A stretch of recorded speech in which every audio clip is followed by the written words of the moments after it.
Oui, merci Monsieur le Président, j'espère que tout le monde m'entend. Je vais donc reprendre mes propos, m'adressant donc à Madame la rapporteure, que je remercie bien évidemment de ce travail, mais en lui ajoutant que si j'avais adopté la même position qu'elle lorsque j'avais présenté la 5e révision des substances mutagènes et carcinogènes, dossier sur lequel elle a balayé d'un revers de main les propositions que j'avais faites, je lui dirais de la même façon que son travail, si important soit-il, le sien, celui de ses collaborateurs et l'argent du contribuable dépensé, s'il nous a apporté beaucoup d'informations, malheureusement ne fait pas apparaître un rapport très différent du plan initial de l'Union européenne d'il y a 6 mois déjà. Mais ce n'est pas du tout ma façon de procéder.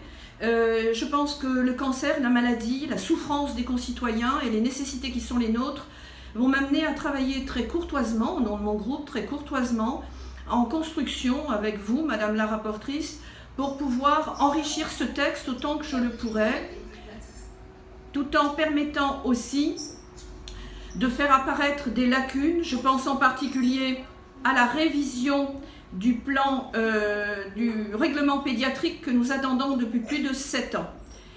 En conséquence, Madame, malgré tout, je voudrais que certains points soient mieux cernés, en particulier tous ceux qui sont déjà en cours dans d'autres dossiers, comme le marché européen du médicament, qui je ne vois pas pourquoi est dans ce dossier à ce niveau-là, de même que les bases de données avec les multiples possibilités de pucer, puisqu'on parle même de puces pour les malades du Covid.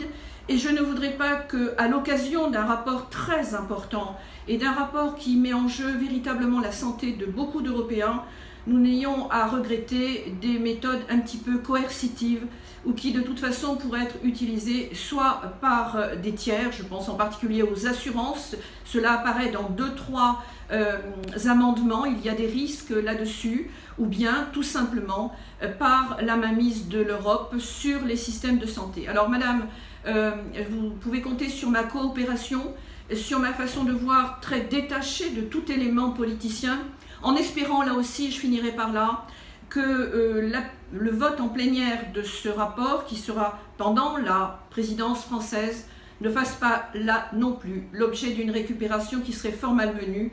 Nos malades méritent bien mieux. Je vous remercie, Madame. Joëlle Mélin, on ne projette sur les autres que ses propres turpitudes. Je n'ai jamais imaginé un quart de seconde d'une récupération politique de ce plan.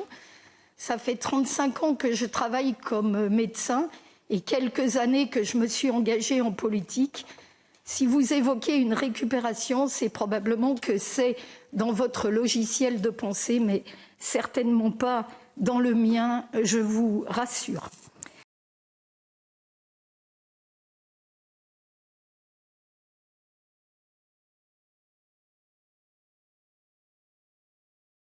Derinde, oh là là, je vais écorcher votre nom, madame, d'avoir rappelé que les compétences européennes et celles des États membres sont distinctes, mais on voit bien qu'à l'occasion de la crise et à l'occasion de ce débat sur le cancer, il y a un tuilage, un passage de l'un à l'autre qui va probablement nous permettre de conférer à l'Union européenne des compétences plus importante. Et souvent, on dit qu'on ne peut pas faire beaucoup parce que la santé, c'est la compétence nationale.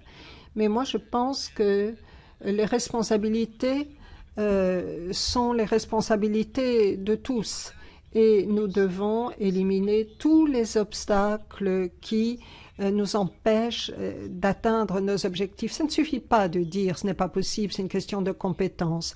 Moi, je connais les traitements, mais la vie passe vite et le cancer, lui, il ne lie pas les accords internationaux. La santé ne s'arrête pas aux frontières nationales. Ça ne suffit pas de dire non, on n'y arrivera pas, ce n'est pas possible. Non, c'est pas acceptable.